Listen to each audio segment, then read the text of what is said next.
Welcome to the Grow Strong Leaders podcast. I'm your host, Meredith Bell, and I interview business leaders who are committed to their own growth and the development of everyone on their team. If you enjoy my podcast, be sure to subscribe and rate it on your favorite podcast platform. Welcome to another episode of the Grow Strong Leaders podcast. Before we jump into the conversation with my very special guest today, I want to invite you to check out a new offering from my company, Grow Strong Leaders. We've recently released a cloud-based leadership development program called GSL Skill Builder. It helps strengthen 36 character skills and 10 high-impact communication skills that every leader needs to be effective. And it's focused on participants putting a skill into practice, not simply acquiring new information. So there's real change in behavior over time. You can learn more at our website, growstrongleaders.com. And now I would like to say I am just so honored to have as my guest today an outstanding leader, Dr. Jean Accius. Jean, welcome to my show. Well, Meredith, I am so excited about the opportunity to connect with you today. Thank you so much for having me on your show today. Well, I couldn't be more excited about the conversation we're going to be having. And I want to give a shout out, of course, to Andrea Grant, who's on your team. She's the one who introduced us. And we had such a wonderful initial conversation that I'm really looking forward to the different topics we're going to explore today. Before we jump into them, though, I want to tell my audience a little bit more about your background. Jean came to the United States as an immigrant from Haiti when he was 4 years old. And today he is the president and CEO of CHC, which stands for Creating Healthier Communities. Before that, Jean spent more than 15 years at AARP, the nation's largest nonprofit, and his most recent position there was Senior Vice President of International Affairs and Global Thought Leadership. Jean's focus throughout his career has been to address barriers to health and health equity and to create solutions that ensure people have longer lives with more time to learn, earn, and spend time with their loved ones.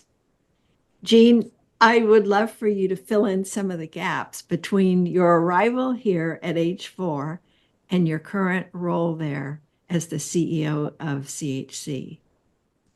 Well, Meredith, I really appreciate that question in terms of filling the gaps. I think, particularly given the focus of your podcast, and I love the name Growing Strong Leaders. I love it in part because of the term growing, which means that it's an evolution, it is an ongoing journey, and it really never stops. I actually came to the United States at the age of 4 and have been on a journey since the inception of my birth. My grandmother raised me for the first 4 years of my life. I saw very clearly her sacrifice and dedication. She did not, at an older age, expect to be taking care of a newborn, if you will, up until the age of 4, but she did. I saw her sacrifice a lot so I could have education when I was in Haiti. I could have the basic necessities that I needed in order to thrive. So everything that I've done in many ways has been a recognition to and an honor of her. She is now 100 years old, has mild stage dementia, but I'll tell you, Meredith, she's extremely strong, even in her current condition. So I always say that she doesn't have dementia.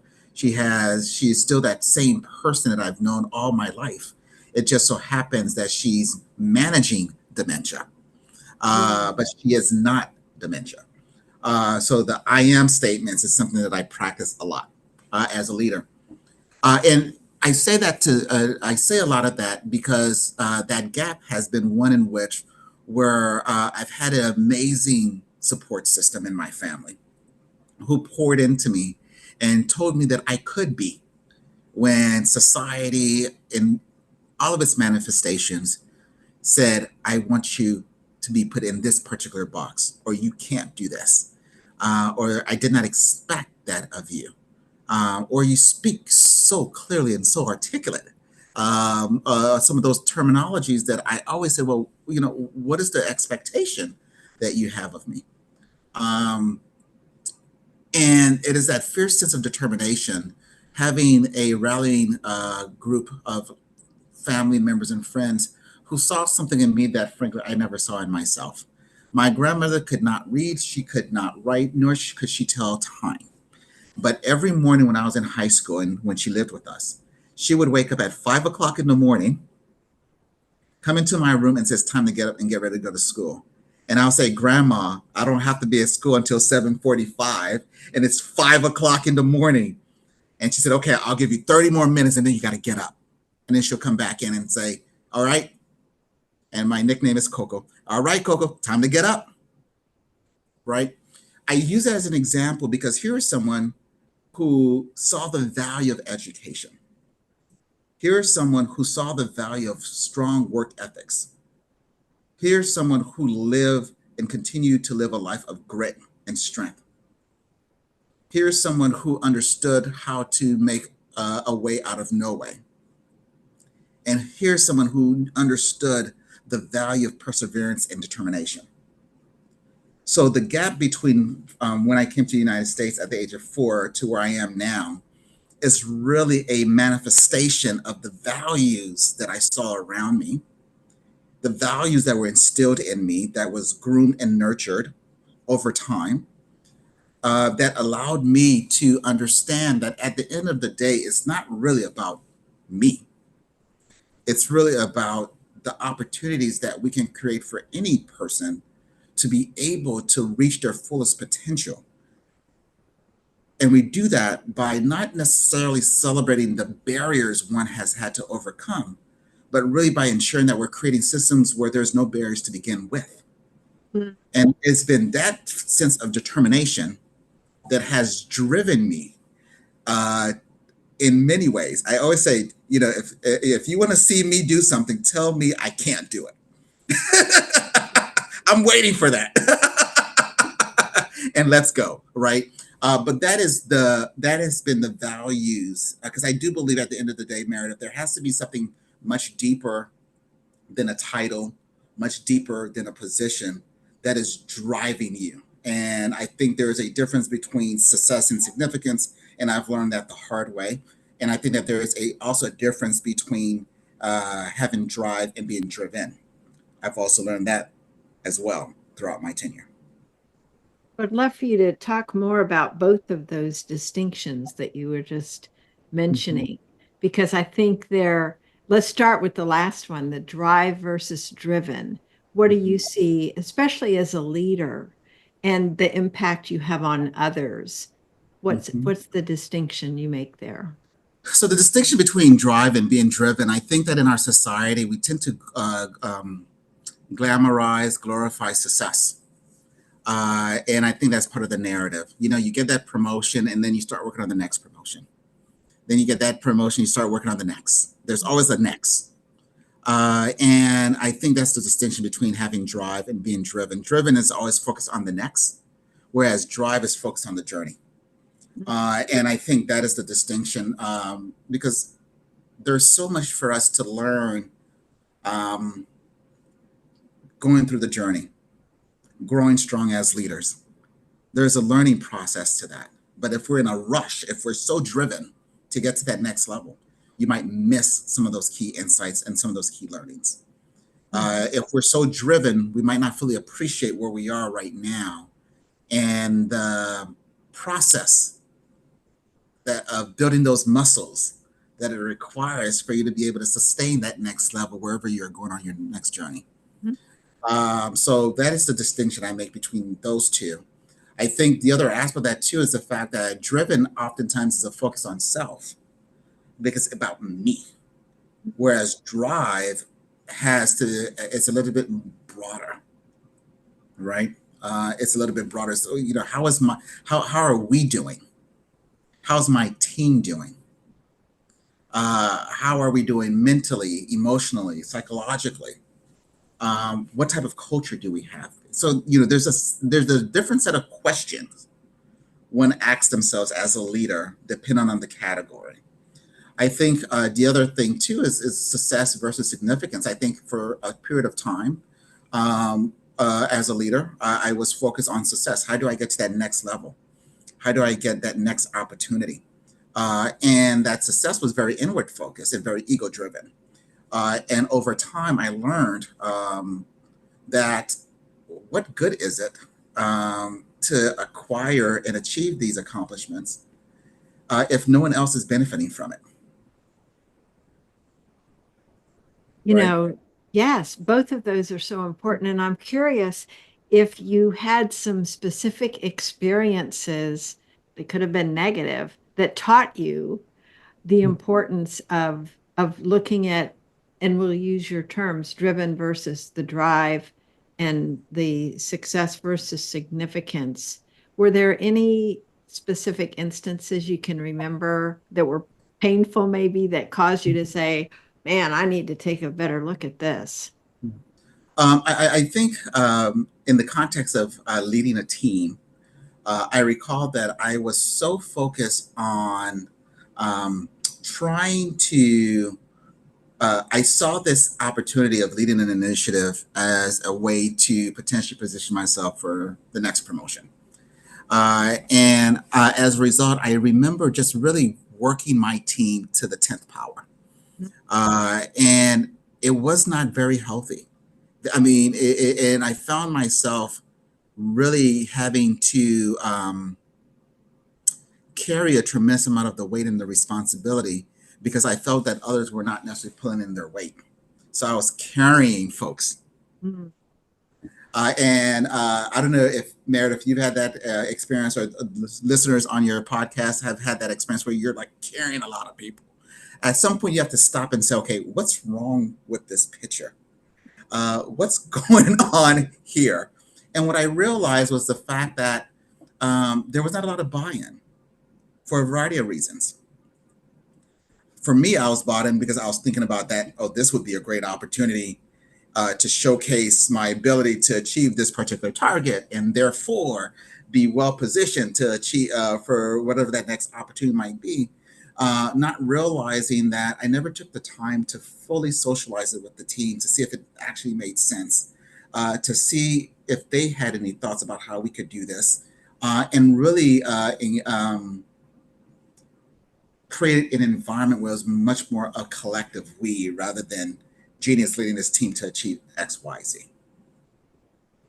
Right. However, the times where um, there has been tremendous reward is when the team felt as if they were part of it, where people felt that they had insights and perspectives and skills to contribute, and we were building off each other's ideas, and therefore what actually came out was something that was in many cases stronger and better than what I initially started with. And then the fact is I stepped back and allowed others to step up, and that stepping back and allowing others to step up also gave them an opportunity to demonstrate their leadership capabilities, their skills, their visibility, and they owned it. So, I really, Meredith, over time, as I continue to grow as a leader, I really appreciate coaches of any sport because it's a skill to be able to look at the strength of each individual on your team, strategize about how best to leverage that and ensure that they're working as a team towards a common goal. And then being able to know when to chime in, when not to, who to motivate, who to provide guidance to, who to remind that you're the leader. You know what I mean? All of that Mhm. matters, right? It's a team sport. So I've become more and more of a leader, thinking that how can I be a better coach? How can I be a better leader? How do I encourage my executives to lead at their fullest potential with me in the background, right? And I really like that. I enjoy the idea, and also I enjoy doing it when others are shining. Not every leader needs to be on the front stage. The coach is on the sideline, right? So there's You different know, forms. Go you're ahead. so right. I love everything you've said, Jean. Your own growth as a leader just shines through this transition that you were able to make for yourself from pushing so hard and driving people so hard, um, and learning. To me, the word that keeps popping into my head is humility. This Hmm. idea that I don't have to be center stage. It doesn't have Yes, to be about me. I'm yes, comfortable knowing my role yes. and allowing others to shine. I don't need the spotlight on me all the time. That's exactly right. That's exactly right. And as an introvert, I love it. Ah, so so now we find out that the way of leading that you've learned is so effective is part of your natural style and way of being Yes, anyway. that's exactly correct. So yeah, that's so interesting. So did it feel forced to you earlier when you had this burden that you were carrying that it's all up to me and I've got to be out there? So it sounds like you had this image that you needed to live into or live up to of what a good leader looked like or sounded like. Yeah, yeah, and I think some of that that is part of the growing process for all of us, right? I was talking to someone earlier today on my team who talked about when she was growing up, her grandparents would give her $20 for every A she got, and every time she did something well. And she said she found herself constantly looking to achieve because she associated her sense of worth with that achievement, right? And this is someone who is, I mean, just it was just so profound. We were having a conversation earlier today, and I think about my own upbringing that, the accolades, the cheering was some way a trigger or some form of validation in terms of who I was. And as a leader, what I've learned over time is that actually the some of the strongest leaders are the ones that say, you know what, I don't know the answer to that. Let's kind of talk this through. Oh, I Mhm. don't have a recommendation on that, but I would love to know what you think. The Some of the strongest leaders say, you know what, I know that we live in a very uncertain and unpredictable world, and I'm afraid and scared like you are, but we can walk through this journey together. And I think that is something that I've learned over time to be much more comfortable saying, I don't have all the answers. And what Um, kind of response do you get from people when you acknowledge that you don't have all the answers and you acknowledge your feeling in a way that many leaders would be hesitant to admit? I will tell you, Meredith, that the reaction that I've gotten has been extremely positive because it humanizes you. And I think that people who are looking to you as a leader, when they hear that, they understand. There's a sense of affinity, a sense of I understand. And it also helps with just managing expectations and the pressures of leadership, right? I won't know all the answers. I can't predict tomorrow. What I do know is the fact that I'm going to be right there next to you, helping to shape what tomorrow looks like. We're going to learn. There might be some bumps in the road, but we will get through the other side together. And that type of reaction, I think I've seen a significant level of support from my team with that perspective and that type of that type of framing, Mm. and saying I know all the answers. And then I think the other thing that I've learned too is over time that sometimes it's okay not to be in the room, and sometimes it's okay not to be the first person to speak. In fact, I rarely try to speak first. And I think, again, a lot of that for me has been trying to create an environment where you're building the confidence of others around you in their own leadership capabilities. and also taking some of the pressure off of you to be that person that says, I'm here to save the, we're all human. Right? Right. Yeah. So, but I think for me that has been, um, I'm much comfortable now saying, you know what, man, I don't know the answer to that. That is an excellent question, and I don't know the answer to it, but let's figure this out together. I love that response because we all have that.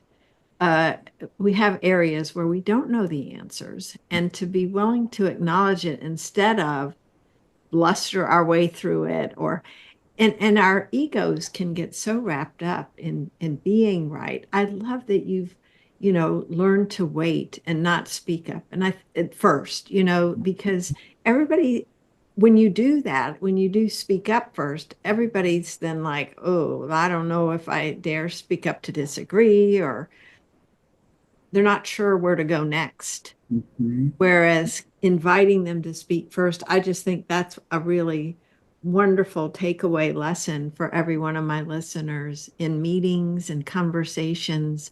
Are you the one always offering the solution or coming up with the idea instead of creating space for others to contribute first? And I love that. I love that in terms of creating space for others.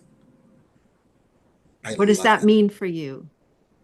It means a lot for me, in part because of the fact that, as I've shared with my team here at CHC, leadership goes beyond title or position. Leadership occurs at all levels within the organization. And the hardest type of leadership is leading oneself. And I've said this before that it's very difficult to lead others if you are challenged in leading yourself. And frankly, leading yourself is probably one of the hardest things you'll ever do. At least I'll speak for me. That's true for all of us, I think, if we're honest. If we're honest.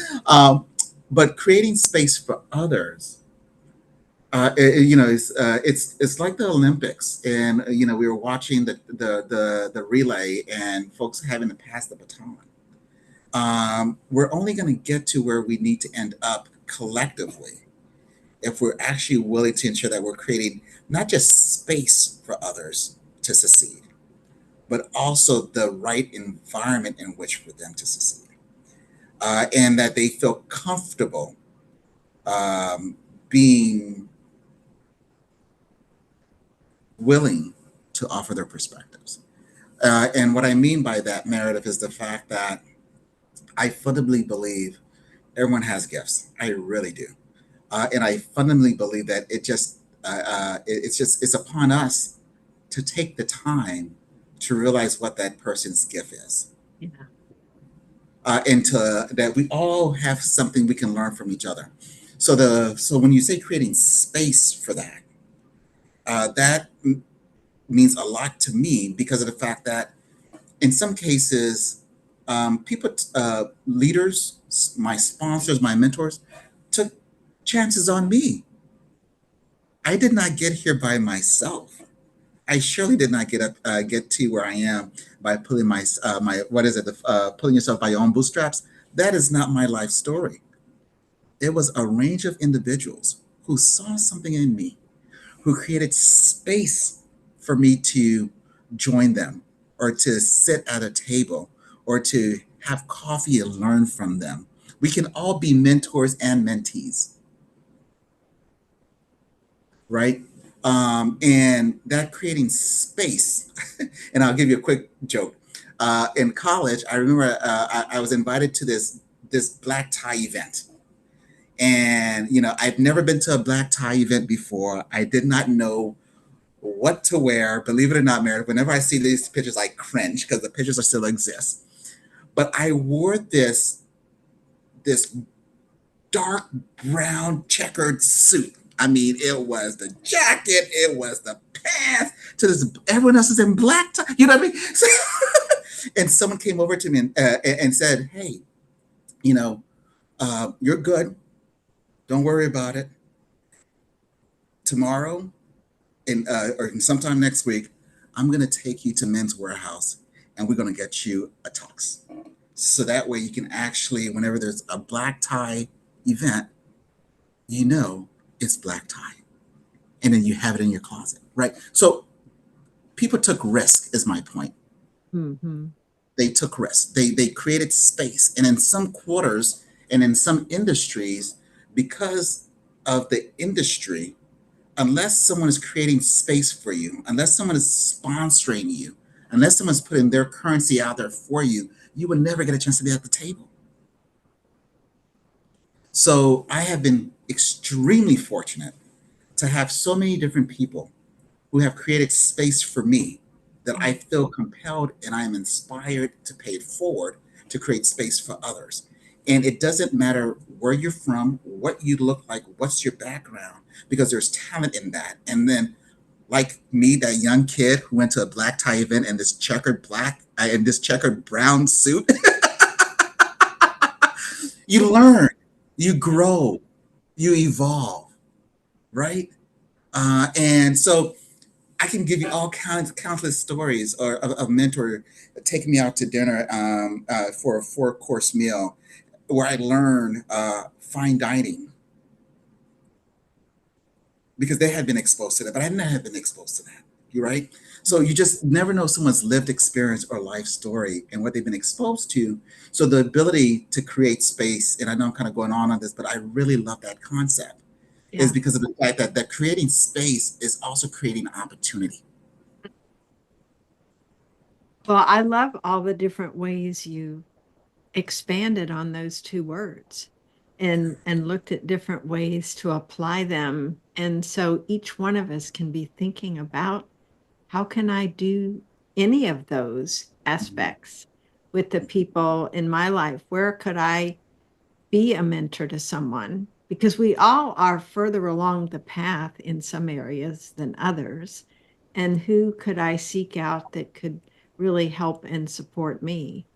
And, I think what I would love to do next is zero in on the work you're doing now at CHC, which again is creating, um, just went blank, Healthier communities.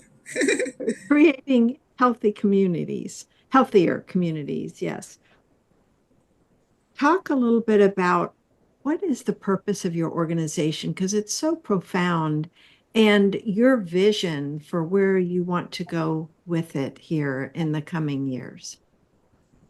So thank you for that question, Meredith. So Creating Healthier Communities was founded in 1958. So we're nearly 70 years old as an organization. We've always focused on addressing the barriers to health. We touch about 5,000 nonprofits on an annual basis. We provide capacity enhancing and capacity building support. So we help them in some cases fundraise, provide them with other technical assistance to expand their mission around addressing the barriers to health. In addition to that, we are also in the community, working with community based organizations on the ground to ensure that individuals receive the services that they need in order to live a longer, healthier, more productive life. Uh, as an organization, our vision is to ensure that every person in every community has an opportunity to live a healthier life. And the thing is, Meredith, your zip code is such a huge predictor on the probability of making that a reality. And what I mean by that, depending on where you live, there might actually be a 20 plus year difference in terms of life expectancy. Meaning the fact that if you live in one neighborhood, you might live 20 years longer than a neighbor that's just 2 miles down the street. Think about that for a second. It's 20 years, staggering. It's 20 staggering to think about. years, right? And when you think about that, that actually represents lost time. It's lost time to be with your family, lost time to watch your kids grow up or to watch your grandchildren play, lost time to engage in the things that you love to do each and every day, lost opportunity to contribute in a very meaningful way, however you define. So we're on a mission to close those gaps. We realize that your zip code should not be an early death sentence. That whether you are on one in one neighborhood or another, that if everyone has the opportunity to live a healthier life, access to quality health care, access to education, transportation, economic options in a community, and the list can go on, then that actually everyone benefits. In fact, Deloitte came out with a report that said that health disparities in the United States cost about $320 billion in 2022. And if we do absolutely nothing to address these inequities that we see, it'll be over $1 trillion by 2040. So this impacts all of us. So there's the moral and the social imperative to really address these issues. And then there's also the economic imperative as well. That yes, you might be doing well in your neighborhood, but guess what? If we actually address these issues of inequities, if we ensure that every person had options and opportunity to high quality healthcare, to housing, to food, nutritious options, that benefits everyone. So some of the work that we're doing is actually doing just that. That we're addressing the issues of food insecurity in our area. Food insecurity is associated with health outcomes. It's associated with so many different other factors. But there's huge disparities in terms of access to healthy food options, affordable healthy food options that we are tackling with our partners. We're also addressing the issue of maternal health. We are currently in four sites, four cities, Atlanta, Detroit, Cleveland, Indianapolis, to address the maternal health crisis. And we've had about 400 birthing individuals who are part of this program where they're getting wraparound services, they're getting case management, they're learning in partnership with our partners how to navigate the healthcare system, which is very complex. And what we've seen so far, Meredith, is that those individuals who've actually gone through the program and given birth, nearly 72% of all of the participants have given full term births, which is much higher than the CDC average of 51% in 2016. The other thing, too, is the fact that we're also seeing significant improvements in health outcomes. Many of them indicate that we've seen greater food security, greater housing stability. We've seen a significant reduction in depression and anxiety associated with their maternal health experience because of the wraparound services of this particular initiative. And the cost savings to the healthcare system is of roughly about $2.2 million.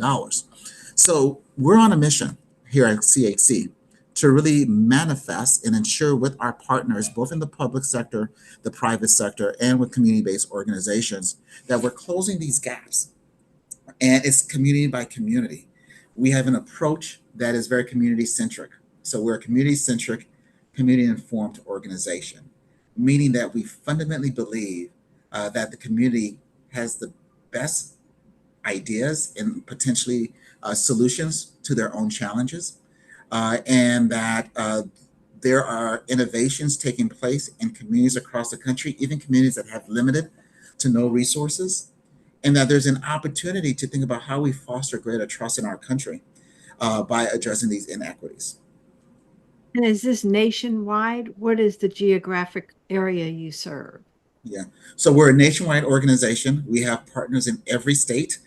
Here in the DMV area, we have over 142 partners between DC, Maryland, Virginia. In addition to that, in addition to our partnerships and our nonprofit partners that we engage with, we're in multiple communities across the country. And our approach to community engagement, our approach to community activation is agnostic of geography and agnostic of issue. And so thinking about, say, the next 5 years, I know it's hard to project out too far into the future with so many unknowns that exist, but knowing who you are and knowing how you think about things, I know you have an exciting vision for where you would like to see CHC continue to have a positive impact. Talk a little Mhm. bit about that. Oh, that is an excellent question. I think that we have an amazing opportunity as an organization to be a connector and a convener and a thought partner in helping to close many of these gaps. So, both in terms of the downstream effects, but also thinking about our systems of care and how care is delivered across this country. And care not just in the medical sense, but also in the social sense. And so my vision for the next 5 years, in the next 5 years, Meredith, is that we would be in partnership with our nonprofit partners in many communities across the country, that there would be a rallying cry to close that gap in terms of the differences in life expectancy. And that rallying cry would be not just the services that are being provided, but also the root causes of these issues, because they're so structural in nature. That would see significant policy change across our country that actually tackles the root causes in a very meaningful and intentional way that actually improve health outcomes. If we can, community by community, ensure that communities are thriving, uh, I would be more than excited about that. One of my favorite quotes is by Brian Stevenson. And Brian is the executive director for Equal Justice Initiative and the author of Just Mercy, the book. And in the book, he says that you cannot be an effective problem solver from a distance. There are nuances and details you'll miss unless you get close.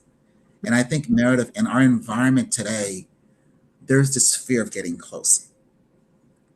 But it's only by getting close that you understand what the lived experiences are of those you serve. It's only by getting close do you understand the unintended consequences of a program or a policy or intended consequence.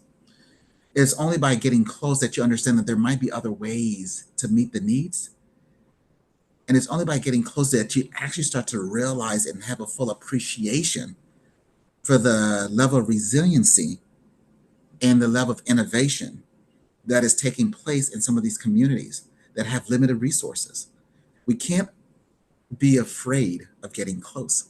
So within the next 5 years for CHC, as part of our ability to convene and connect, as part of our ability to engage both the public and private sectors, as part of our ability to be in the community because we were invited in and working very closely to co-create solutions, I'm hoping that we can actually, as our name says, create healthier communities, that we will get back to a place where there is a sense of community, that we understand that equity and health equity in addressing the needs of individuals is not a zero-sum game.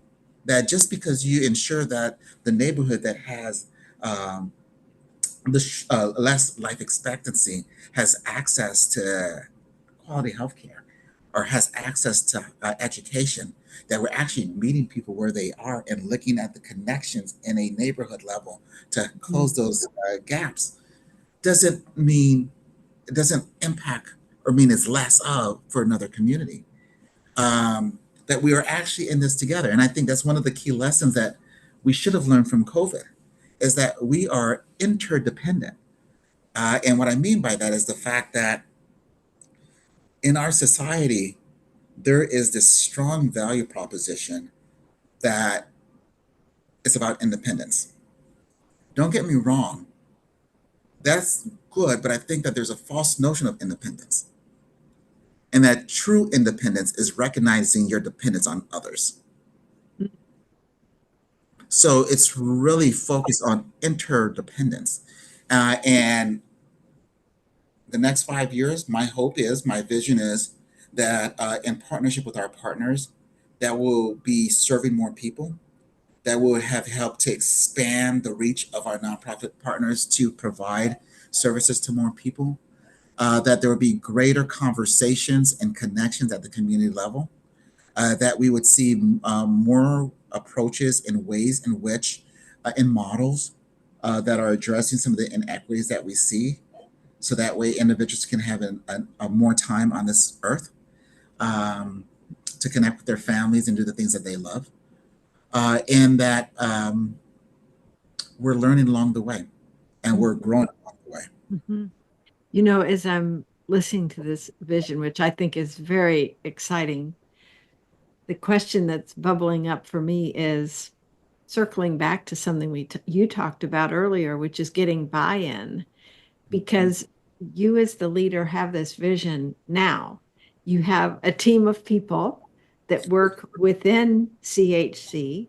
You have a lot of different stakeholders. You've got the folks in the community that head up these partnerships that you have. And so this is so relevant for every one of my listeners because in some form or other, they need to get buy-in too That's for exactly. whatever the goal is. And thinking about your earlier experience as a leader where you were pushing people Mhm. hard and, really burning them out in a sense, and Mhm. you've learned so much.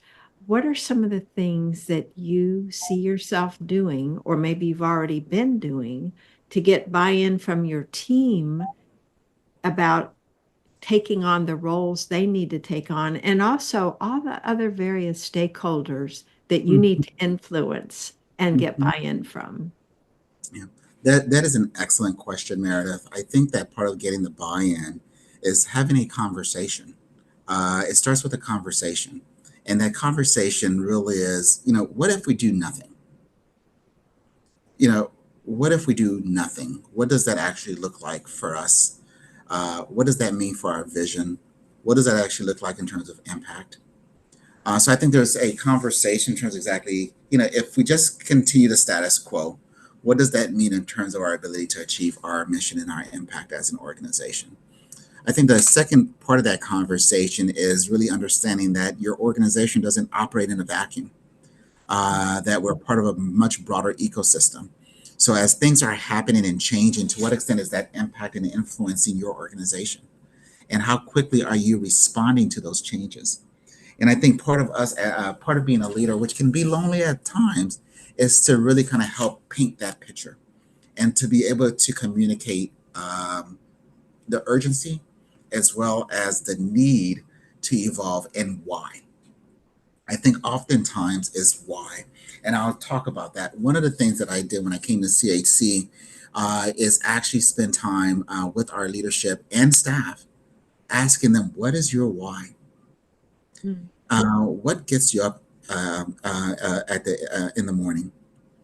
What is driving you? What is your north star? And really helping to connect that why with our mission as an organization. And I think that's part of the buy-in. I think with other stakeholders is understanding from their vantage point what is their why. What are they saying they want and need, and not assuming we know. Mm. And then really, I think part of leadership is being a conductor and a connector and helping to connect dots and help illustrate the vision that we see collectively, and ensuring that each person feels they have the support, that they provided input to that vision. My experience matter has been that if we can co-create a vision together as a team, which we did at CHC, it becomes much easier to operationalize that vision relative to someone being told what the vision is. Mm. So there's two examples of this, what we've done here at Creating Healthier Communities. One is when we went through the process of creating our 5-year strategic plan, was actually including and involving the entire staff in helping to create the plan, and also helping us to revise our vision and mission statement. That was bottom up, not top down. And then the second thing that we've done is that we've created an innovation committee that's comprised of staff. And part of the innovation work has been, getting hearing from staff in terms of like in terms of how do we define innovation within the organization.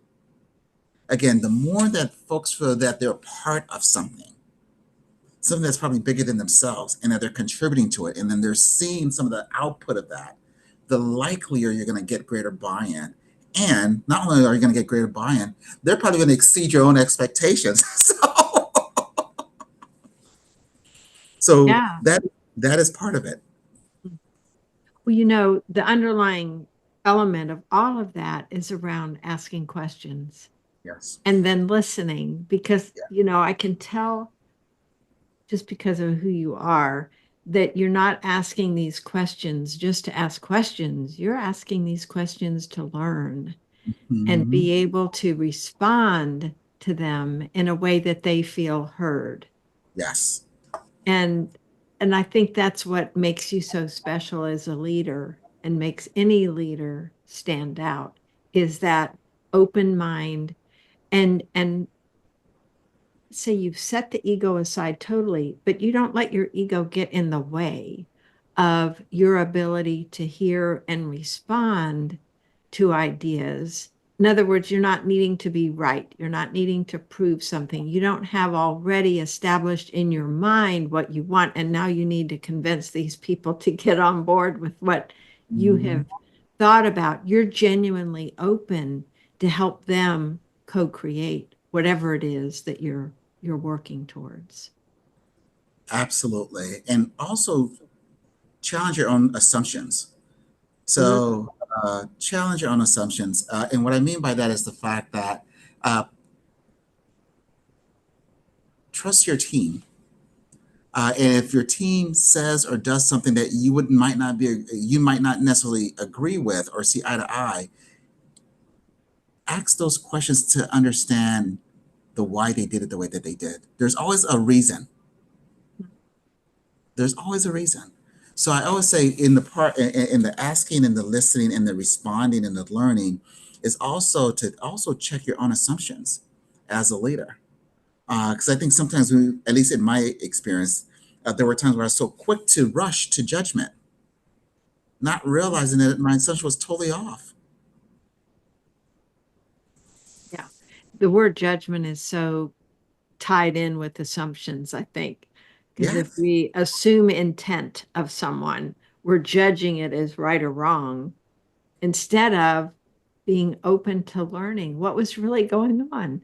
Because exactly. we all have instances where we have done that and then realize, uh-oh, I was totally off here in what Totally off. I thought about that person and what I assumed they meant or where they were coming from. All of that. I just love that you brought those up and realize we'll need to bring this to a close just because I just noticed we've been talking for 45 minutes and the time has flown. I love all of the experiences that you have shared and I love giving people a peek into CHC and the important work that you're doing there and the difference you really want to have in the lives of communities. It is staggering for those of us who have grown up in zip codes where we can enjoy the possibility of Mhm, 20 years longer than other areas that we have no conception of.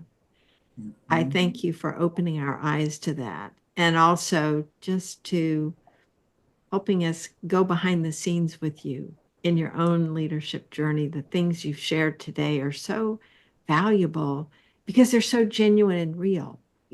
I just love that about you, Jean. Everything you're willing to be open because you've learned so much along the way. And I sense your eagerness to help others, maybe avoid some mistakes Yes. and also encourage them to look out for others who Yes. may need some encouragement and pay it forward. Is there anything else that we haven't covered that you'd especially like to share with my listeners today?